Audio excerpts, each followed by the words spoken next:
مال شال مل رہا ہے وہ ہمارے پروگراموں پہ اعتراض کرنا شروع کر دیتے. خیر میں طریقے سے آپ کو بتا دیتا ہوں. اب ایئر فورس کے چیف نے جب یہ اعلان کیا اور 40-42 پلین ہمارے گئے وہاں پہ اور تباہی مچا دی. یہ پلان کا حصہ نہیں تھا, یہ اس پروگرام کا حصہ نہیں تھا جو اس فیملی نے گارنٹی دی ہوئی تھی. اور وہ فیملی مکمل خاموش رہی. پارلیمنٹ میں بھی اسے کہا گیا بولو, لنڈن میں بھی کہا گیا بولو. اور اسی فیملی پہ یہ میں اب آپ کو بتا دیتا ہوں کہ یہ پانی بند کرنے کا مشورہ تھا یہاں سے گیا. آپ اپنی عوام کی حالت دیکھ لیں. آپ نے دیکھا جہاں بھی عوام کو کوئی فائدہ ہوگا یا کسی بندے سے فائدہ ہوگا اس بندے کو غائب کر دیا جائے گا, قتل کر دیا جائے گا. اب سوشل میڈیا پہ یہ خبریں خود ہی چلائی جا رہی ہے کہ اس چیف کو جس نے یہ حملہ کیا, کیونکہ یہ مشورے سے نہیں ہوا, یہ وہاں سے آرڈر نہیں آئے جہاں سے تمام آرڈر آتے ہیں, وہ خود فیصلہ کیا. جب جنگ ہوتی ہے تو میرے سے زیادہ آپ لوگ جانتے ہیں جو بھی جس ادارے کا چیف ہوتا ہے, ایئر فورس, نیوی, بحریہ, وہ اپنی اپنی لڑائی کے لیے پلاننگ کرتے ہیں اور خود ہی آرڈر دیتے ہیں. سارا سسٹم جو ہے ان کے کنٹرول میں ہوتا ہے.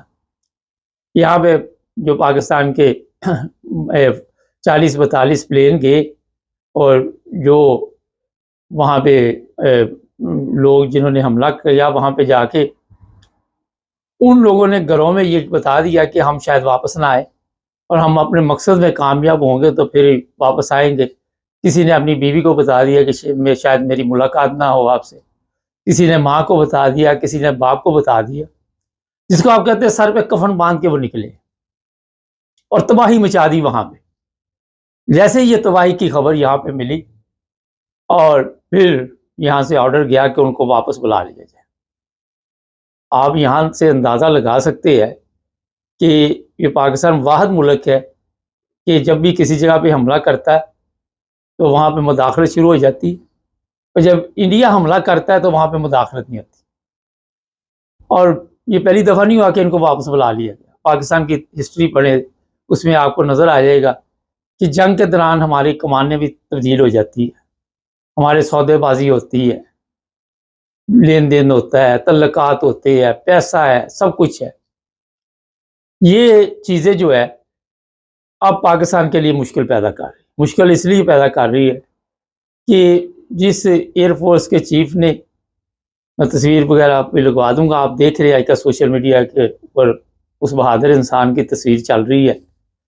ہیرو تو وہی ہے, ویسے میرے سے پوچھے ساتھ وہ لوگ ہیں جنہوں نے یہ سارا کام انجام دیا. دلی میں بجلی نہیں آ رہی ابھی تک کئی جگہ سے. خیر, اور پھر ان کو کہا جی واپس آ جاؤ.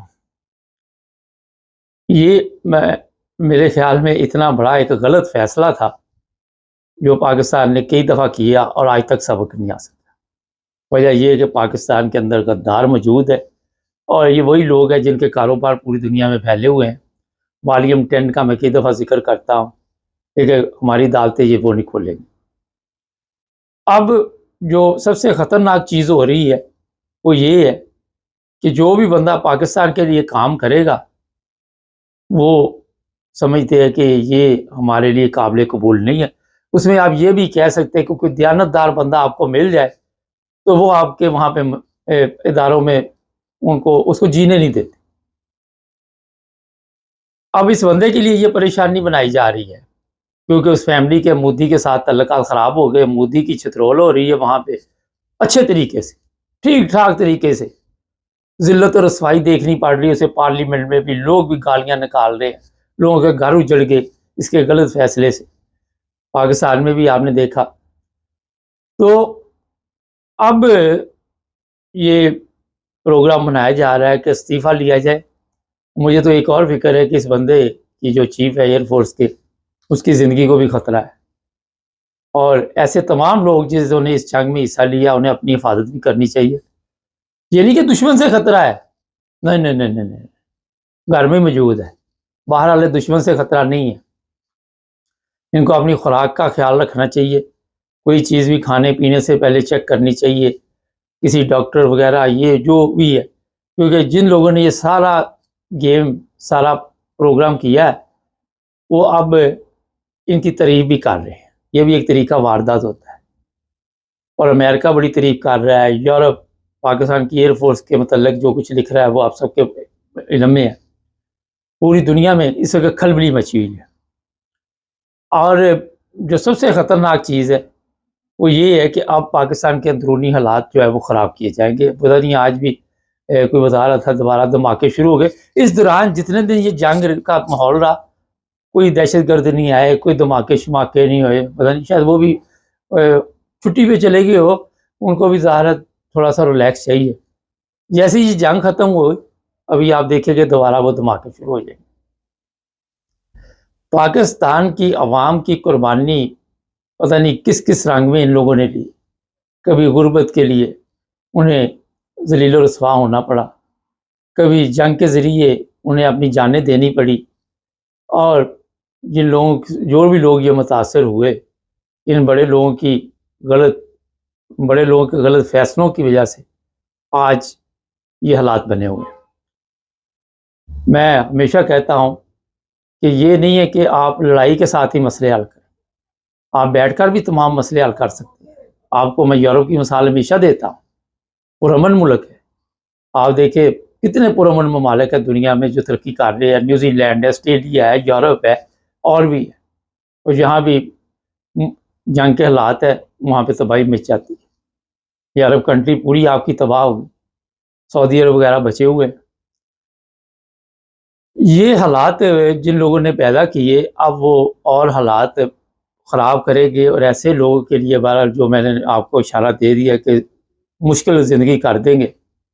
خوشی تو ہم منا رہے ہیں, اس میں کوئی شک نہیں. ہم یہ سارا کچھ بتا رہے ہیں کہ ہم نے جنگ جیت لی. انڈیا بھی کہہ رہا ہے کہ ہم نے بھی بڑے کارنامے انجام دیے. میڈیا کا جو رول ہے, ہم سچ بولتے ہیں, ہمارے اوپر اعتراضات شروع ہو جاتے ہیں کہ آپ اتنا سچ کیوں بولتے ہیں. پر ایسے ایسے بندے ہیں جو خود کہیں پہ جائیں تو ایسے ایسے قصے کہانیاں سنائیں گے کہ لوگوں کے آنکھوں میں آنسو آ جائیں. مگر جہاں پہ آپ دیکھ رہے ہیں غلط ہے اور آپ غلط کو غلط نہیں کہہ سکتے تو وہاں پہ آپ کو پتہ چل جانا چاہیے کہ کتنی بڑی منافقت کا آپ رول ادا کر رہے ہیں. اس لیے میں آپ کو بتا رہا ہوں کہ دونوں ممالک کو آج بھی صلح کے ساتھ جو بھی مسئلہ کشمیر ہے وہ کشمیریوں سے تو پوچھو, آپس میں لڑی آ رہے ہیں ان سے تو پوچھو بھی وہ کیا چاہتے ہیں. اب جن کا مسئلہ ان سے آپ پوچھتے نہیں ہیں تو وہ جو کہتے ہیں کر دو آپس میں امن سے رہو. یہ سب چیزیں بتانے کے بعد آخر پہ میں DGISPR نے جو کہا کہ وہ پائلٹ ہمارے پاس نہیں ہے, جو خاتون ہے, ٹھیک ہے نہیں ہوگی. کچھ دن پہلے DGISPR نے ایک پریس کانفرنس کی تھی, اس میں بتایا تھا جو پہلا حملہ ہوا تھا کہ پاکستان میں جب حملہ انڈیا نے کیا تو مساجد کو نقصان پہنچا, قرآن مجید وہاں پہ پڑے ہوئے تھے. میں بڑے ادب کے ساتھ اپنے DGISPR صاحب سے گزارش کروں گا کہ بہت ہی یہ افسوسناک واقعات ہیں. مگر پاکستان میں پورا رمضان آپ نے دیکھا وہاں پہ مساجد کی بے حرمتی ہوئی, وہاں پہ قرآن مجید پولیس والا پکڑ کے اندر سے لے کے آ رہا تھا اور لوگوں کو بے گناہ جیلوں میں ڈالا ہوا ہے. بے گناہ لوگ اس وقت جیلوں میں پڑے ہوئے ہیں اور کئی جیلوں میں زندگی کی بازی بھی ہار رہے ہیں. کیا آپ کی نظر سے یہ خبر نہیں گزری جس طرح طریق لبیک والوں نے وہاں پہ لوگوں کے لیے جینا مشکل کیا ہوا تھا, لوگوں کی عبادت کے لیے مشکلات پیدا کر رہے تھے. کیا ہمارے چیف آف آرمی اسٹاف صاحب اور یا DGISPR کی نظر سے یہ چیزیں نہیں گزری؟ ظاہر ہے یہ گزری ہوں گی, مگر یہاں پہ آپ کو بھی سٹینڈ لینا چاہیے تھا. پاکستان میں جتنے بھی لوگ رہتے ہیں, یہ اب جو کامران ہے آج سب اس کو کہہ رہے کہ ہمارا بھائی ہے. ایک سوشل میڈیا پہ ایسے لوگ بھی تھے جو اس کو گالیاں نکال رہے تھے, کیونکہ ہم نے سیکھا یہ ہے. میں خود ٹک ٹاک پہ دیکھ رہا تھا, مجھے شرم آ رہی تھی ان کی باتیں سن کے, اور وہاں پہ بیٹھے ہوئے کوئی ان کا مقصد نہیں تھا, صرف وہ اقلیتوں پہ بات کر رہے تھے جو میرے نزدیک پاکستانی ہے. کوئی اقلیت نہیں ہوتا کسی ملک میں, اور وہاں پہ بیٹھ کے چند بندے صرف اور صرف کسی کبھی احمدیوں کو گالیاں نکال رہے تھے، کبھی وہ کسی کو، اور اسی کے ذریعے ان کا رزق کا سسٹم چل رہا تھا، کیونکہ وہ لوگ آتے تھے، وہ مزے لیتے تھے گالیاں سننے کے۔ ٹک ٹاک پہ ظاہر ہے 20-30 لوگ ان کے اکٹھے ہوئے تھے، اور وہ اپنی طرح سے یہ بتا رہے تھے کہ ہم احمدیوں کو گالیاں نکال کے شاید اس وقت سب سے بڑا جو جہاد ہے وہ کر رہے ہیں۔ نہایت غلیظ زبان استعمال کی جا رہی تھی۔ تو یہ آج دیکھ لے جو ہیرو بنا کامران، وہ پاکستانی ہے، وہ ایک پاکستانی ہے، اور اس کا سر فخر سے بلند ہے، اس کے محلے میں خوشی منائی جا رہی کہ ہمارے بچے نے نام روشن کیا۔ وجہ اس کی یہ ہے کہ جن لوگوں کے اوپر آپ ظلم کرتے ہیں، جب وہ اسی ملک کا نام روشن کرتے ہیں تو وہاں پہ پھر میرا خیال ہے کہ سوچنا چاہیے آپ کو۔ میں ہمیشہ اس طرف توجہ دلاتا ہوں، اس سیاست کے چکر میں لوگوں کے گھر نہ جاڑے۔ اور یہ بھی میں آپ کو بتاؤں کہ جو ایئر چیف ہیں ان کو سلام میں پیش کرتا ہوں، اور میں ان کے لیے دعا گو ہوں کہ اللہ تعالیٰ ان کی حفاظت فرمائے، کیونکہ ہمارے وہاں پہ کوئی بھی کامیاب بندہ اور دیانتدار بندہ، اس کے لیے کتنی مشکلات ہے۔ اگر آج ہم یہ پروگرام کر رہے ہیں سچ پہ، تو یہ بھی اگر پاکستان میں ہوتے تو نہ کرتے۔ یہ ملک جو ہے یہ ہمارا سب کا ملک ہے، پاکستانی۔ جب وہ کل جی ٹک ٹاک پہ یہ لگے ہوئے تھے، ان کو کیا جی جو احمدی ہیں ان کو کیا پرابلم ہے؟ وہ پاکستانی نیشنل ہے۔ یہ کہ سیدھا سا سوال ہے، جواب ہے، مگر عقل نہیں ہے، اندھے ہیں، یہ بہرے ہیں۔ ان میں اگر سمجھ ہوتی، اور پھر اتنا جھوٹ بولا جا رہا تھا کہ پاکستان میں زبردست قسم کی جمہوریت چل رہی ہے، مجھے شرم آ رہی تھی ان کی باتیں سن کے۔ ہمارے ادارے زبردست طریقے سے کام کر رہے ہیں، بھئی اگر اتنے ادارے زبردست ہے تو آپ دوسرے ممالک میں بیٹھے کیوں ہوئے ہیں؟ جو کمزوری ہے وہ بتائیں اپنے ادارے کو، ان کو بتائیں کہ جناب یہ مسئلے ہیں ہمارے۔ دیانتداری جہاں تک آپ کو نظر آتی ہے خود ہی کامرس میں لکھ دیجیے گا، میں اس پہ نہیں کہوں گا۔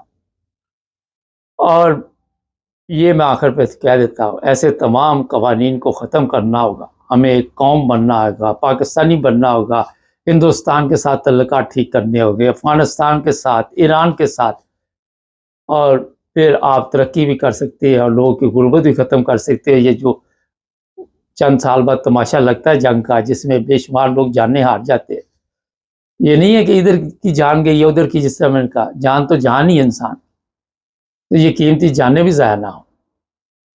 میرا خیال ہے اس پہ آپ کو غور کرنا ہوگا، اور اس خاندان کو بھی سوچنا چاہیے کہ جس دولت کے چکر میں آپ نے پوری ملک کی سلامتی کو داؤ پہ لگا دیا، وہ میرا خیال ہے کہ کبھی پریشان نہیں ہوئے، فکر کی ضرورت نہیں۔